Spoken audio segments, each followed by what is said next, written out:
Oh my god, this movie is so freaking awesome. If it were alive, I'd hug it until there isn't a single ounce of air left in it. I mean, action, development, surprises left and right, gray areas, life, death. It just delivers on everything you'd want in any Star Wars movie, and it's so freaking awesome. My apologies, I will never do that again.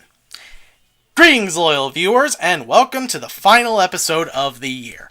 And what better way to go out on our last video on this channel this year than talking about the most anticipated film of 2017. I am, of course, talking about The Last Jedi. Even though I could have just ended this video with that bit of nerdgasm at the beginning, I'll do the best I can to explain why I love this movie so much without giving too much away. I suppose I should begin with the factors that I mentioned at the beginning of that bit of freak out there. One would be the thing that kept me engaged the most throughout the movie was the surprises, and there is a lot of them. This movie, it literally... There are some movies that can do that, don't get me wrong, but this is one of those movies that just constantly kept me guessing throughout the majority, and I had no idea where it was going to go.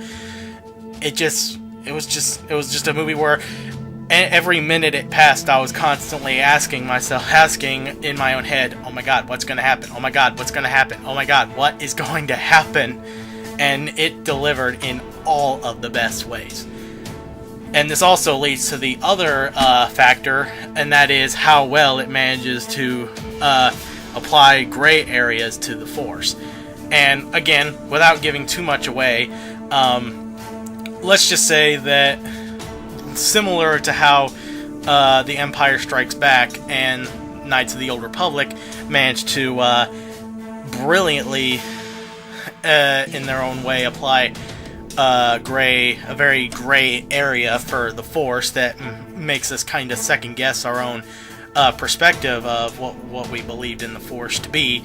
This movie not only does that, but it does it in a way that I was just completely shocked in silence. I just couldn't believe it. It's done in a way where you just simply, in a way that, let's face it, even older fans probably would look at that and be like, oh my god, this totally just seems like something I would never have considered, but in all of the best ways. Boy. And also, without giving too much away, this also leads to the other factor, how freaking dark this movie is. Like, don't get me wrong, Empire Strikes Back was dark, at least for the time. It's still kind of dark when you look at it now, admittedly, but holy crap, this movie gets pretty dark. Like, there's not only a lot of characters, at least not known characters, but there's definitely a lot of people, I should say, in the rebellion, in the rebellion, I don't remember, that die in this movie, and it's pretty dark. And speaking of death, this also leads to one of the other best known qualities of this film. The action is freaking incredible. Whether it be both in space or on the field, the battlefield, this movie is just chock full of them, and it delivers. And it also leads to probably one of the best moments, not only in this film, but in the entire series. And this is probably about as close as I'm going to go into spoilers for this movie, so you have been warned. It's when this general lady, who you think is just going to be kind of a jerk throughout the whole movie, it turns out does have a moral value to her, and even goes through a very admittedly noble and grand sacrifice. And what I mean by that is, and spoilers, she... After all the rebels have finally evacuated fully, she takes the rebel fleet ship, and she rams it into Emperor Snoke's own friggin' ship through means of hyperspace. And I know that doesn't sound that great the way I'm saying it, but in execution, oh my god. It is not only breathtaking, as soon as that ship impacts, not only is there a lot of quick pace build up to it, but as soon as it happens, everything is just in complete silence for a good 5, 6, maybe 7 seconds. And it's amazing. Just everything about that was beautifully well executed. I just simply could not believe it. Now, is the film perfect? Not really. There are maybe 1 or 2 nitpicks I might have with it. The only nitpick, one of the only other notable nitpicks is when Finn and this Asian chick, I can't remember her name. If anyone can tell me in the comment section what her name is, I'd be happy, because that name kind of slips my mind. But yeah, she was a good character, don't get me wrong. Her name just kind of slips my mind. They go to this, they have to find a freaking code breaker on this one planet. And first of all the things that this probably was the only moment in the film I thought kind of dragged just a little too long. I mean, it wasn't bad by any means. But the other thing that kind of bothered me a little bit, admittedly, was the fact that this casino is basically just a casino in space. That's all it kind of is. It's basically like, it's a little bit like the diner from freaking Attack of the Clones, except maybe not quite as bad. At least it still has a fair bit of personality to it, I'll give it that, but when you think of like the cantina from Mos Eisley, or even the cantina from Force Awakens, you think, yeah, the idea is that they're supposed to be a bar, but they look otherworldly, and it's very imaginative and creative to look at. Here, it's just a bar made slightly different and added in with aliens in suits.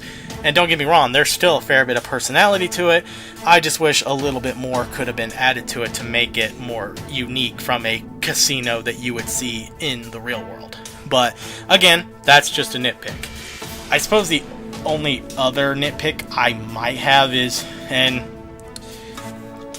I don't want to give away who else dies in this movie, but let's just say his death, unlike the death of, and I probably should bring that up right now because that just almost slipped my mind there. I'm very sorry. And without giving away who dies in this movie, let's just say one of them is kind of a death where it surprised me, don't get me wrong, but it kind of left me questioning, should I really feel that bad that he's dead? Should I really be questioning anything or something? I don't know. It was surprising, and it wasn't that bad. But it's one of the only other nitpicks I have. But, and again, without giving it away, I'm not going to dare give this one away.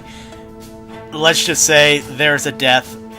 There's another death of an old established character, and I'm not going to give away who it is. But let's just say, much like Han's death from The Force Awakens, I'm sorry, you all probably know that by now. It left me completely sad and just feeling kind of cold after it happened. I'm like, oh my god. I just felt a little bit, I just felt the child in me just kind of cry a friggin' storm inside. It was so sad. Oh god. But the way, like with most things in this film, it was executed in a way that completely took me by surprise. In fact, that's probably the best way to describe this movie. In fact, you could pretty much call this Star Wars Episode 8 takes you completely by surprise. Because that's exactly what this movie is. And I mean that in a really good way, so. In the end, I would definitely say this was a great movie. It is probably my new favorite of the Star Wars film. That feels the most different, dark, and most risque since The Empire Strikes Back. Aside from those couple of nitpicks, this was a movie I loved from beginning to end. It was just amazing. The action, the freaking visuals, the way the film completely has you guessing throughout most of it, and it was just so amazing. It was so good. So in the end, why are you even asking me? I would definitely say this is a must-see film, especially if you're as big of a Star Wars geek as I am. I mean, even look, I'm wearing a Kylo Ren t-shirt. That's how much I love this movie. I even still have worn this thing since I saw it Friday night. I know it's a little disgusting, but still. So, yeah. Loved it. Must see.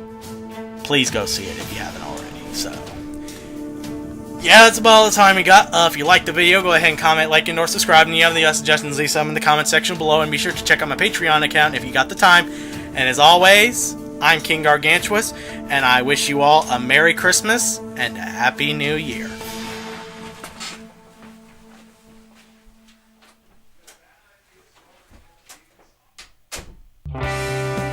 Hey guys, thanks for watching. Be sure to subscribe to me if you want to see more videos like this.